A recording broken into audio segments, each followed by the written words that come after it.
Hello friends, welcome to our video. ഇന്ന് prepare ചെയ്യുന്നത് ഒരു സ്പെഷ്യൽ ഡിഷാണ്, കാരക്കുടി ചിക്കൻ. എങ്ങനെയാണ് പ്രിപ്പയർ ചെയ്യുന്നതെന്ന് നോക്കാം. നമ്മളിവിടെ നന്നായി ക്ലീൻ ചെയ്ത 2 കിലോ ചിക്കനാണ് എടുത്തിട്ടുള്ളത്. ആദ്യം നമുക്ക് ചിക്കൻ മാരിനേറ്റ് ചെയ്യാനായി 1/2 സ്പൂൺ മഞ്ഞൾപ്പൊടി, 1 spoon Kashmir chilli powder, 1/2 spoon മല്ലിപ്പൊടി, 1 സ്പൂൺ കുരുമുളക് പൊടി, 1 സ്പൂൺ ചിക്കൻ മസാല, 3 പച്ചമുളക് ചതച്ചത്, ഒരു മീഡിയം സൈസ് വെളുത്തുള്ളി ചതച്ചതിൽ നിന്നും പകുതി, ഒരു മീഡിയം സൈസ് ഇഞ്ചി ചതച്ചതിൽ നിന്നും പകുതി ഇപ്പോഴത്തേക്ക് എടുക്കാം, ഒരു നാരങ്ങ പിഴിഞ്ഞ് ചേർക്കാം, ഉപ്പ് ആവശ്യത്തിന് ചേർക്കാം. നമ്മളിവിടെ എടുത്തിട്ടുള്ളത് കല്ലുപ്പാണ്. ഇനി ഈ മസാലപ്പൊടികളെല്ലാം നന്നായി ചിക്കൻ പീസിൽ നമുക്ക് മിക്സ് ചെയ്ത് കൊടുക്കാം. മസാലയെല്ലാം നന്നായി മിക്സ് ആയിട്ടുണ്ട്. ഇനി ഇത് അരമണിക്കൂർ റെസ്റ്റ് ആകാനായി വെക്കാം. കാരക്കുടി ചിക്കൻ കറിക്ക് വേണ്ടി ഒരു സ്പെഷ്യൽ മസാലക്കൂട്ടാണ് തയ്യാറാക്കേണ്ടത്. അതിന് വേണ്ടുന്ന ചേരുവകൾ എന്തൊക്കെയാണെന്ന് നോക്കിയാലോ.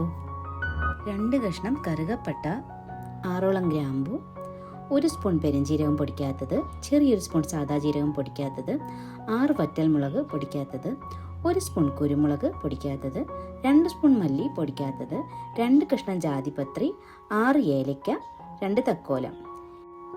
ഇനി ഈ ചേരുവകളെല്ലാം ഒരു പാനിൽ നന്നായി ചൂടാക്കി എടുക്കേണ്ടതായിട്ടുണ്ട്. അതിൻ്റെ പച്ചമണമെല്ലാം മാറി കിട്ടുന്നതിന് വേണ്ടിയാണ്. ചൂടാകുമ്പോൾ കരിയാതെ പ്രത്യേകം ശ്രദ്ധിക്കണം. അതിനുശേഷം ഒന്ന് തണുത്തിട്ട് നമ്മൾ ഒരു മിക്സിയിലിട്ട് പൊടിച്ചെടുക്കേണ്ടതാണ്. ഇവിടെ മസാലകളെല്ലാം നന്നായി പൊടിച്ചെടുത്തിട്ടുണ്ട്. ഇനി അടുത്തതായി ഒരു പാൻ അടുപ്പിൽ വെച്ച് അത് ചൂടായി വരുമ്പോൾ അതിലേക്ക് ആവശ്യമുള്ള വെളിച്ചെണ്ണ ചേർത്ത് കൊടുക്കാം. വെളിച്ചെണ്ണ ചൂടായി വരുമ്പോൾ അതിലേക്ക് ഒരു 4 മീഡിയം സൈസ് സവാള ചെറുതായി സ്ലൈസ് ചെയ്തത് ചേർത്ത് നന്നായി ഒന്ന് വഴറ്റിയെടുക്കാം. സവാളയെല്ലാം നന്നായി വഴണ്ടി വന്നിട്ടുണ്ട്. ഇനി ഇതിലേക്ക് ഒരു 1/4 കപ്പ് തോൽ കളഞ്ഞ ചെറിയ ഉള്ളി കൂടി ചേർത്ത് വഴറ്റിയെടുക്കേണ്ടതായിട്ടുണ്ട്. ഇപ്പോൾ ചെറിയ ഉള്ളിയും സവാളയും നല്ല രീതിയിൽ വഴണ്ടി കിട്ടിയിട്ടുണ്ട്. ഇനി ഇതിലേക്ക് ആദ്യം എടുത്തതിൻ്റെ ബാക്കി വന്ന ഇഞ്ചി ചതച്ചതും വെളുത്തുള്ളി ചതച്ചതും കൂടി ചേർത്ത് നന്നായി ഒന്ന് ഇളക്കി കൊടുക്കേണ്ടതായിട്ടുണ്ട്. ഇനി ഇതിലേക്ക് നന്നായി പഴുത്ത 2 മീഡിയം സൈസ് തക്കാളി ചെറുതായി അരിഞ്ഞതും ഇട്ട് നന്നായി മിക്സ് ചെയ്യാം. ഇനി ഇതിലേക്ക് ചേർക്കേണ്ട മസാലപ്പൊടികൾ ഏതൊക്കെയാണെന്ന് നോക്കാം. 1/4 സ്പൂൺ മഞ്ഞൾപ്പൊടി, 1 spoon Kashmir chilli powder, 1/2 spoon കുരുമുളക് പൊടി, 1/2 സ്പൂൺ പെരുംജീരകപ്പൊടി, 1/2 സ്പൂൺ ഗരം മസാല. ഇനി ഇതെല്ലാം നന്നായി ഒന്ന് മിക്സ് ചെയ്ത് കൊടുക്കാം.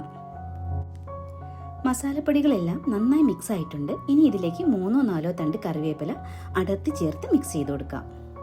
ഇനി ഇതിനോടൊപ്പം ഒരു ബേ ലീഫിന്റെ ഹാഫ് ചെറുതായി കട്ട് ചെയ്ത് മിക്സ് ചെയ്യാം. ഇനി ഇതിലേക്ക് 1 കപ്പ് വെള്ളം ഒഴിച്ച് നന്നായി മിക്സ് ചെയ്ത് കൊടുക്കാം.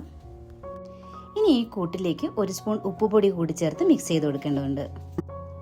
മാരിനേറ്റ് ചെയ്ത ചിക്കൻ പീസസ് ഈ കൂട്ടുമായി നന്നായി മിക്സ് ചെയ്യാം. അതിനുശേഷം ഇത് അടച്ചു മൂടി അരമണിക്കൂർ വേവിക്കേണ്ടതുണ്ട്. അരമണിക്കൂർ കഴിഞ്ഞിട്ടുണ്ട്. പാത്രത്തിന്റെ മൂടി മാറ്റി ചിക്കന്റെ വേവ് എങ്ങനെയാണെന്ന് നോക്കാം. നന്നായി ചിക്കനിൽ നിന്നും വെള്ളമെല്ലാം ഇറങ്ങി ചിക്കൻ തിളയ്ക്കുന്നതാണ് കാണുന്നത്. ചിക്കൻ പീസസിന്റെ വേവ് പാകത്തിനായിട്ടുണ്ട്. ഇനി ഇതിലേക്ക് നമ്മൾ നേരത്തെ തയ്യാറാക്കി വെച്ചിരുന്ന സ്പെഷ്യൽ മസാലക്കൂട്ട് ചേർത്ത് മിക്സ് ചെയ്യാം. നമ്മുടെ സ്പെഷ്യൽ മസാലക്കൂട്ട് ചേർത്തപ്പോൾ തന്നെ നല്ല കളറും നല്ല മണവും അതുപോലെ നല്ല ടേസ്റ്റും കിട്ടിയിട്ടുണ്ട്. ഇനി ഇതിലേക്ക് 1/2 സ്പൂൺ പെരുംജീരകപ്പൊടി കൂടി ചേർത്ത് നന്നായി മിക്സ് ചെയ്യാം. അല്പം മല്ലിയില കൂടി ചേർക്കാം. ഈ വെറൈറ്റി ടേസ്റ്റി ആയിട്ടുള്ള കാരക്കുടി ചിക്കൻ കറി ചപ്പാത്തി, ചോറ്, അപ്പം അങ്ങനെ എല്ലാ ഡിഷിനോടും കഴിക്കാം.